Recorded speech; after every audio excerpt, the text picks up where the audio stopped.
Bismillahirrahmanirrahim. Assalamualaikum warahmatullahi wabarakatuh. Kembali lagi di channel Raden Deu Official. Oke guys, kali ini kita akan kembali membahas bebek kita di hari kedua. Ya, oke guys, alhamdulillah. Bebek kita ini keadaannya hari ini tarau ya. Mereka sudah mulai kita kasih air minum ya. Tuh, dari itu karena kelihatannya memang sangat haus-haus banget habis pada makan kan tadi ya. Nah, sekarang mereka langsung karena dia udah kenal sama makanan, apa yang terjadi, Bung? Wah, rebutan makannya langsung. Gitu ya. Jadi pasokan air dia harus selalu lancar, guys. Ya. Pasokan airnya nggak boleh telat kalau dia udah mulai lancar makannya. Kenapa? Biar dia sistem kerjanya dari tempat air minum lari ke makanan. Kalau dia masih kosong temboloknya, dia akan balik lagi minum lagi, terus dia makan lagi berak, terus dia minum lagi makan lagi, sampai biasanya berulang-ulang sampai penuh 3 kali berak. Kemudian dia akan akan duduk tertidur. Nah, pada saat tidur itulah akan terjadi proses pertumbuhan metabolisme di dalam tubuh ya. Oke guys, nah, walaupun ada yang mati hari ini ada yang mati satu guys. Ini wajar guys kalau ada kematian seperti ini ya. Ini biasanya disebabkan dari perjalanan kemarin. Lumayan jauh jarak kita ngambil itu, kurang lebih sekitar 5 jam dari tempat kita ngambil bebek ini ya guys. Satu, dia kayaknya mati emang dari kandang itu udah dalam keadaan lemah dari toko kita ngambil itu ya guys. Nah, mereka jadi seperti tadi saya sampaikan, sistem kerjaannya itu adalah minum, balik ke tempat makan, minum lagi, balik ke tempat makan. Nah, dia buang air besar atau berak, kemudian dia baru istirahat, duduk. Ini belum pada jam istirahat. Jam istirahat tuh biasanya nanti agak zuhur. Kalau pagi nih mereka masih terus aktivitas makan, minum, berak, makan, minum, berak. Nah, gitu guys ya. Sekedar tip aja guys. Jadi kalau kita miara bebek kayak gini, yang perlu diperhatikan adalah tempat minum, terus tempat makannya. Nah, tempat minumnya ini kita harus nyesuaiin dengan ukuran bebek. Kalau dia udah semakin tinggi jangan taruh di bawah. Khawatirnya apa? Diinjak-injak, khawatirnya dipakai berenang. Kalau udah penyakit bebek nih yang paling penting ini, dia nih aktif banget, atau kita bisa bilang lah bebek ini hewan nakal gitu. Jadi dia suka main air, nggak sadar gitu, tanpa sadar dia udah basah kuyup, kedinginan, nah udah mati akhirnya ujung-ujungnya ya. Nah, kita bisa perhatikan nih, sekarang di sini ada yang udah duduk. Nah, itu dia duduk itu karena udah kekenyangan. Nah, jalannya lihat jalan. Udah oleng tuh. Ada agak pincang-pincang juga rupanya. Nah, ya. Udah pincang tuh satu. Nah, jadi kita harus sehari minimal kita kontrol lah ke kandang itu 2 kali. Kita cek kalau sambil ngecek pakannya habis apa enggak, ya kita cekin ya. Jadi kita tahu keadaan bebek nih yang mana yang normal, ada yang sakit. Kita jadi kenal bebek ini ada yang sakit nih. Nah, kita jadi tahu ya. Jadi jangan kita punya ternak kasih makan tinggalin, jangan gitu. Kalau kita mau sukses, mau lancar ternaknya, kita harus sering meluangkan waktu juga untuk hewan ternak kita ya. Oke guys, untuk kesempatan kali ini cukup sampai di sini dulu karena kita juga masih ada aktivitas guys. Jadi sehari-hari ini selain kita urus hewan ternak, kita juga bantu-bantu madrasah sapu-sapu. Di madrasah ini kita bantu sapu-sapu, bantu beresin kantor, bantu juga bersihin kebun ya guys. Oke guys, mungkin itu aja. Jangan lupa kalau ada masalah, kalian sedang miara bebek, mau tanya-tanya permasalahan tentang beternak bebek, like, komen, tulis aja di kolom komentar, oke? Kalau yang belum subscribe jangan lupa subscribe dulu ya. See you again, Raden DU Official. Assalamualaikum warahmatullahi wabarakatuh. Guys, assalamualaikum warahmatullahi wabarakatuh. Ini masih lanjutan ya Pak guys dari part kedua nih. Jadi tadi setelah kita amati sejenak, ternyata ada beberapa yang tadi saya bilang ada yang pincang ya guys. Ternyata kita temukan beberapa ekor pincang. Maka daripada itu langsung kita eksekusi. Apa maksudnya? Bukan kita sembelih, masih kecil, nggak bisa disembelih. Jadi kita kalau menemukan hal semacam itu, seperti yang semalam saya bilang ya, kita langsung ketika kita lagi ngamatin kayak gini ya, kita langsung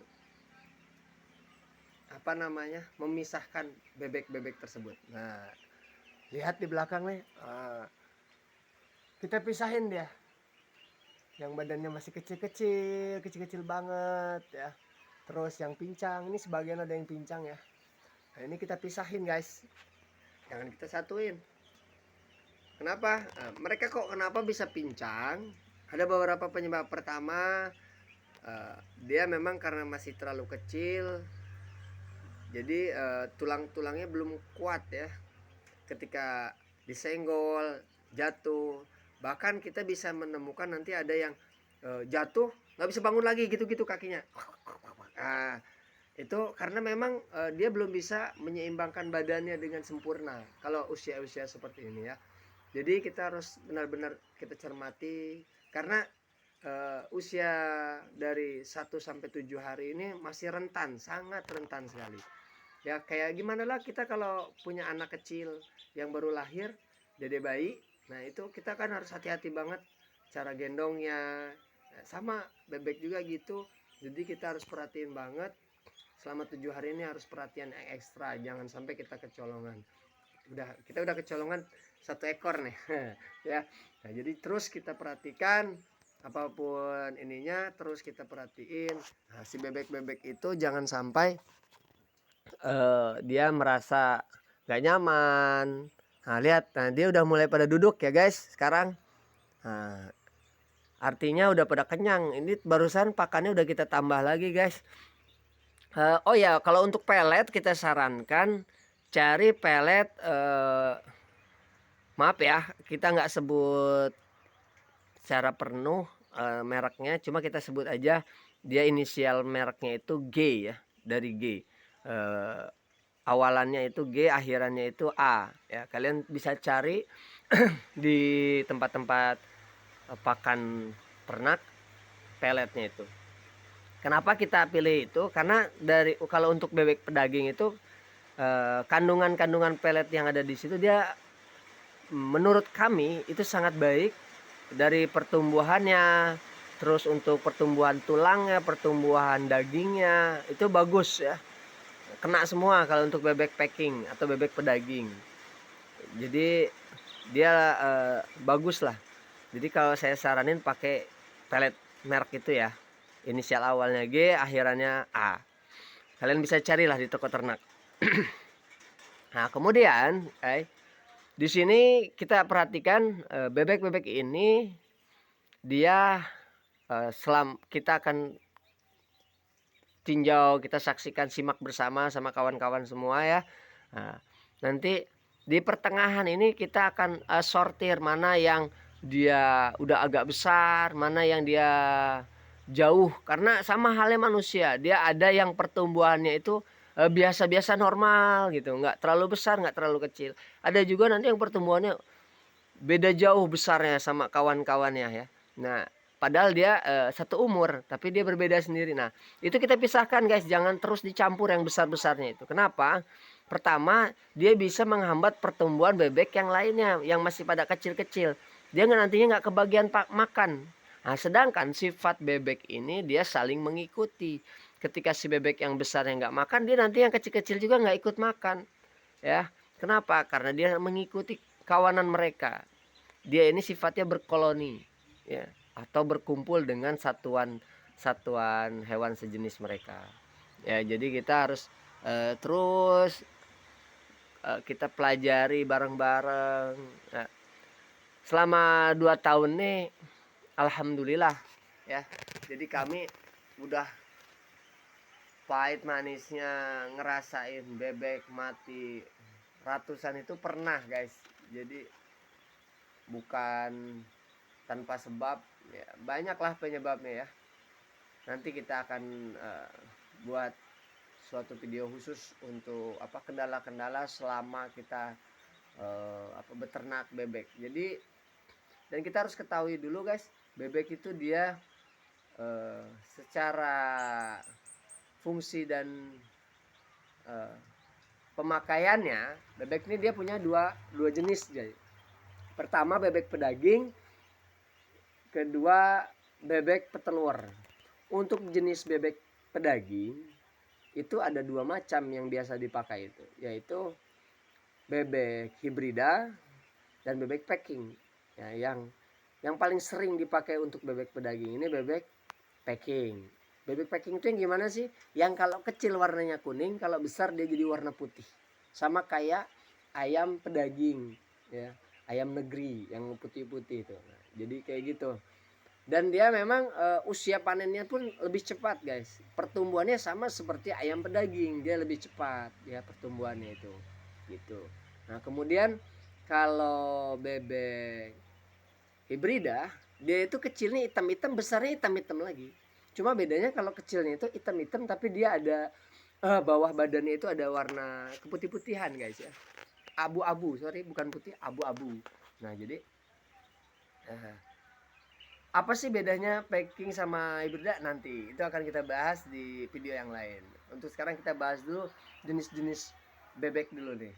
Yang pertama jenis bebek tadi ya, ada packing, ada hibrida. Itu tergolong dalam jenis bebek pedaging yang fungsinya akan diambil oleh peternak sebagai penghasil daging bebek. Dan harga bebek kalau di Bangka Belitung, karena kami di Bangka Belitung ya, harga kisarannya ini, harga kita jual ke rumah makan itu per ekornya dengan bobot 1,4 itu harganya 65.000 guys ya, per ekor. Nah kalau dia udah 1,6, di atas 1,4 berarti, bukan di bawah 1,4, dia bisa sampai 75.000 guys ya. Bobotnya itu sekitar 1,5 1,6, besar dia ya. Nah, itu berapa hari? Oke. Jadi kalau kita mau bobotnya 1 kilo, itu cukup 28 hari udah 1 kilo guys. Kalau betul perawatannya, itu normalnya ya. Tapi kalau yang abnormal dia bisa lebih. Bisa 1,1, bisa 1,2, 28 hari itu. Nah, tapi kalau yang normalnya itu dia 1 kilo. Nah, 1 kilo 9 ons setengah ya. Itu 28 hari. Nah, kalau dia sudah usia, kalau kita pingin bobot 1,4 gitu misalkan ya, agak besar. Dia di usia 45 hari guys. 45 hari itu udah masuk di 1,3, 1,4 ya, itu yang normalnya segitu. Nah kalau kita mau 1,6 kurang lebih 60 hari, itu insya Allah dia bobotnya 1,6. Tapi ingat pakannya itu agak lumayan, jadi kita harus pikirkan juga ke situ. Jangan sampai kita beternak lama-lama ingin ngejar bobot yang besar, tahunya jebol di pakan ya kan, karena nggak tahu pakan alternatifnya apa ya gitu. Nah makanya nanti kita akan bahas pakan alternatif juga, kita bahas sambil berjalan. Oke guys, di sini hujan guys, jadi suaranya agak kurang jelas, mungkin sampai di sini saja. Next kita akan bahas lagi seputar bebek ya. Oke, untuk bebek lovers jangan lupa yang mau bertanya atau kita mau sharing-sharing, mau kasih masukan buat peternakan kami di Raden Dewa Official, silakan isi di kolom komentar. Jangan ragu, jangan sungkan, kami selalu terbuka, mau itu positif negatif komentarnya kami akan selalu terbuka, akan menerima. Insya Allah kita akan menerima, legowo kalau orang Jawa bilang ya. Karena apa? Kritikan, tanpa usulan masukan kita ini nggak akan berkembang ya. Kita harus belajar menerima akan segala sesuatu gitu. Oke guys, oke mungkin itu aja. Mudah-mudahan yang setelah menonton video ini ternyata ingin juga beternak bebek ya, karena nanti di dalam video-video selanjutnya kita akan bahas kalkulasi perhitungan bebek kok bisa untung sih? Nah, kita akan buktikan ya. Kalau peternak bebek itu untung, pasti untung, insya Allah untung kalau ngurusnya benar, kalau Allah dan insya Allah kalau kita disertai doa, insya Allah akan berhasil, berkah. Amin ya rabbal alamin. Akhir kata dari kami, Radeneu Official. Assalamualaikum warahmatullahi wabarakatuh.